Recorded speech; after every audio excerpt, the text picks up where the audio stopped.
Hello student, स्वागत है आपको फिर से हमारे YouTube channel success coaching classes जेबोर्ड पर। तो आज हम लोग डिस्कस करने वाला है क्लास 8 सब्जेक्ट साइंस, जो कि हमारा वीवीआई एमसीक्यू क्वेश्चन आंसर है, जो कि हमारा 2025 के मॉडल पेपर से हम लोग का लिया गया है। तो चलिए आज हम लोग बिना वक्त गए अपने क्वेश्चन की ओर आगे बढ़ते हैं, जो आपके एग्जाम के लिए वेरी हेल्पफुल साबित होने वाला है। तो चलिए हम लोग क्वेश्चन की ओर आते हैं। तो देखिए हमारा पहला नंबर क्वेश्चन हम लोग को बोला जा रहा है कि सूक्ष्म जीव का निवास स्थान कहाँ है। तो याद रखिएगा, जो सूक्ष्म जीव का जो निवास स्थान होता है वो कहाँ होता है? वायु में, पानी में, जीवित वस्तुओं पर। तो उपयोग सभी हमारा क्या हो जाएगा? राइट आंसर हो जाएगा। चलिए हम लोग क्वेश्चन नंबर 2 पर आते हैं। तो देखिए क्वेश्चन नंबर 2 पर हम लोग को पूछा जा रहा है कि निम्नलिखित में से कौन सा रोग मच्छर से फैलता है।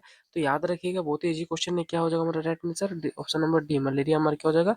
राइट आंसर हो जाएगा। चलिए हम लोग क्वेश्चन नंबर 3 पर आते हैं। तो देखिए क्वेश्चन नंबर 3 पर हम लोग को पूछा जा रहा है कि बायोडीजल बायोडीजल के निर्माण में कौन सा सूक्ष्मजीव सहायक है। तो याद रखिएगा, जिसका जो राइट आंसर हो जाएगा हमारा क्या हो जाएगा? ऑप्शन नंबर सी, सेवाल हमारा क्या हो जाएगा? राइट आंसर हो जाएगा। चलिए हम लोग क्वेश्चन नंबर 4 में आते हैं। तो देखिए क्वेश्चन नंबर 4 में हम लोग को बोला जा रहा है कि निम्न में से सबसे बड़ी कोशिका कौन है। तो याद रखिएगा, जिसका जो राइट आंसर हो जाएगा हमारा क्या हो जाएगा? ऑप्शन नंबर बी, शुतुरमुर्ग का अंडा हमारा राइट आंसर हो जाएगा। चलिए हम क्वेश्चन 5 पर आते हैं। तो देखिए क्वेश्चन 5 पर हम लोग पूछा जा रहा है कि कोशिका के किस भाग में गुणसूत्र उपस्थित होता है। तो इसका जो राइट आंसर हो जाएगा हमारा क्या हो जाएगा? ऑप्शन नंबर ए, केंद्रक में।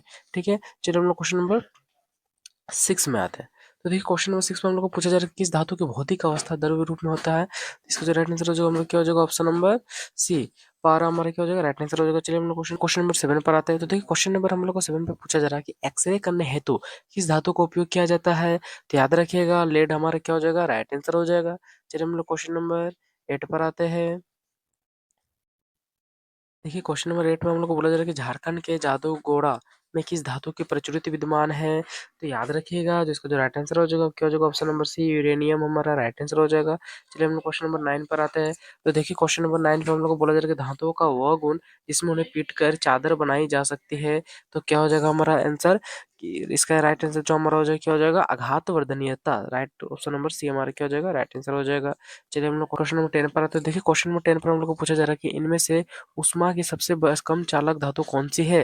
तो याद रखिएगा, जिसका जो राइट आंसर हो जाएगा क्या हो जाएगा? ऑप्शन नंबर बी, पारा हमारा राइट आंसर हो जाएगा। चलिए हम क्वेश्चन नंबर 11 पर आते हैं। देखिए क्वेश्चन नंबर 11 पर हम लोग को पूछा जा रहा है कि निम्नलिखित में से कौन सा घोल विद्युत का कुचालक है। तो याद रखिएगा, इसका जो राइट आंसर क्या हो जाएगा? अशुद्ध जल हमारा क्या हो जाएगा? राइट आंसर हो जाएगा। चलिए हम लोग क्वेश्चन नंबर 12 पर आते हैं। देखिए क्वेश्चन नंबर 12 में बोला जा रहा है कि किस धातु पर इच्छित धातु की परत निक्षेपित करने की प्रक्रिया को क्या कहते हैं। तो इसका जो राइट आंसर हो जाएगा ऑप्शन नंबर ए, विद्युत लेपन। विद्युत लेपन हमारा क्या हो जाएगा? राइट आंसर हो जाएगा। चलिए हम क्वेश्चन नंबर 13 पर आते हैं। तो देखिए क्वेश्चन नंबर 13 पर हम लोग को बोला जा रहा है कि निम्नलिखित में से किन में आंतरिक जनन होता है। तो याद रखिएगा, जिसका जो राइट आंसर हो जाएगा क्या हो जाएगा? ऑप्शन नंबर डी, मुर्गी में क्या होता है? आंतरिक जनन होता है। चलिए हम लोग क्वेश्चन 14 पर आते थे। क्वेश्चन नंबर 14 में बोला जा रहा है कि हाइड्रा में जनन की विधि है। क्या हो जाएगा इसका राइट आंसर? तो मुकुलन हमारा राइट आंसर हो जाएगा। चलिए हम लोग क्वेश्चन 15 पर आते हैं। तो देखिए क्वेश्चन 15 में बोला जा रहा है कि पृथ्वी की सतह से ऊंचाई के बढ़ने के साथ साथ वायुमंडल दबाव क्या हो जाता है? तो घटता जाता है। चलिए हम लोग क्वेश्चन नंबर 16 पर आते हैं। तो देखिए क्वेश्चन नंबर 16 पर बोला जा रहा है कि दाब का मात्रक क्या है। तो याद रखिएगा, इसका जो राइट आंसर क्या हो जाएगा? पास्कल और न्यूटन प्रति वर्ग मीटर। दोनों ऑप्शन नंबर सी, दोनों हमारा राइट आंसर हो जाएगा। चलिए हम लोग क्वेश्चन नंबर 17 पर आते हैं। तो देखिए क्वेश्चन नंबर 17 को बोला जा रहा है कि निम्नलिखित बलों में कौन सा संपर्कित बल है। तो याद रखिएगा, इसका जो राइट उत्तर हो जाएगा क्या हो जाएगा? घर्षण बल हमारा क्या हो जाएगा? राइट आंसर हो जाएगा। चलिए हम क्वेश्चन नंबर 18 पर आते हैं। तो देखिए क्वेश्चन नंबर 18 में पूछा जा रहा है कि निम्नलिखित में से कौन सा पदार्थ अदहनशील है। अदहनशील है यानी जलने वाला नहीं है। देखिए यहाँ पर क्या लकड़ी जलने वाला, कोयला जलने वाला, पेट्रोल जलने वाला, लेकिन पत्थर जलने वाला नहीं है। तो इसका जो राइट आंसर हो जाएगा क्या जो? Option number D. चलिए हम लोग क्वेश्चन नंबर 19 पर आते हैं। तो देखिए क्वेश्चन नंबर 19 में बोला जा रहा है कि किसी पदार्थ के दहन का पोषक पदार्थ है। क्या है पोषक पदार्थ? चलिए हम लोग जानते हैं। तो इसका राइट आंसर क्या हो जाएगा? ऑक्सीजन। ऑक्सीजन क्या हो जाएगा? हमारा राइट आंसर हो जाएगा। चलिए हम लोग क्वेश्चन नंबर 20 पर आते थे। क्वेश्चन नंबर 20 पर हम लोग बोला जा रहा है किसी ज्वाला का सबसे अधिक गर्म भाग कौन सा है। तो याद रखिएगा, जिसका जो राइट उत्तर क्या हो जाएगा वो हमारे क्या हो जाएगा? ऑप्शन नंबर ए, सबसे बाहरी भाग। चलिए हम लोग क्वेश्चन नंबर 21 पर आते हैं। तो देखिए क्वेश्चन नंबर 21 पर हम लोग को बोला जा रहा है कि निम्नलिखित में से कौन सा दो गुणसूत्र मिलकर नर शिशु के रूप में विकसित होता है। तो याद रखिएगा, जिसका जो राइट आंसर हो जाएगा क्या हो जाएगा? Option number B, X Y. X X किसे कहते हैं? लड़की को कहते हैं। और एक्स एक्स और एक्स वाई किसे कहते हैं? लड़का को कहते हैं।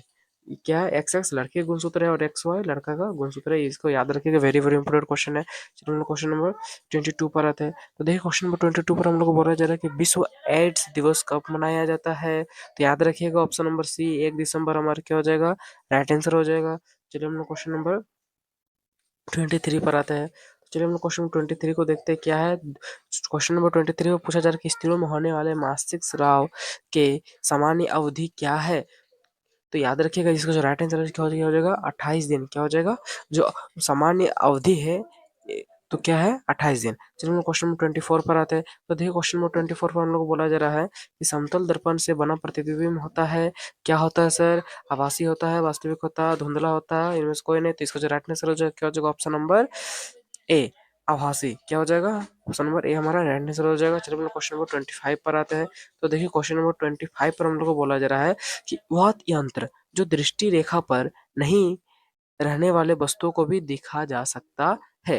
तो याद रखिएगा इसका जो राइट आंसर हो जाएगा क्या हो जाएगा हमारा, पेरिस्कोप क्या हो जाएगा, पेरिस्कोप। आई होप कि ये वीडियो आप लोगों की अच्छी लगी हो, हेल्पफुल लगी हो, तो प्लीज़ चैनल को सब्सक्राइब करना ना भूलेगा। और अभी तक आप बेल आइकन को ऑल में प्रेस नहीं किए हैं, तो बेल आइकन को प्रेस ऑल में प्रेस कर लीजिए ताकि आने वाली सारी वीडियो आप तक पहुंच सके। और वीडियो को अभी तक लाइक नहीं किया तो प्लीज़ लाइक कर दे। धन्यवाद, मिलते हैं नेक्स्ट वीडियो में।